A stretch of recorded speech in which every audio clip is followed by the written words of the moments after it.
सुन्नुहोस् दाजु भाइ सुन दिदी बहिनी कोइला खानी मेघालय सिलङको कहानी जमिन मुनि काम हुन्छ बेल्छ गैती साथी सेपारोजे हिँड्नु पर्छ दिन हो कि राती आउँछन् यहाँ बङ्गाली नेपाली जोडी गैती हातैमा मैनबाली कहीँ झुलमा सुक्खा हुन्छ कति झुलमा पानी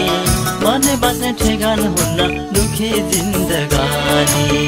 बिहानको नास्ता गरी काम गर्न पस्यो काम गर्दा थकाइ लाग्छ बिडी खाइ बस्यो कोइला खानको यस्तै छ चलाना कोहीको हुन्छ झुलभित्रै मराना कोइला खानको यस्तै छ चलाना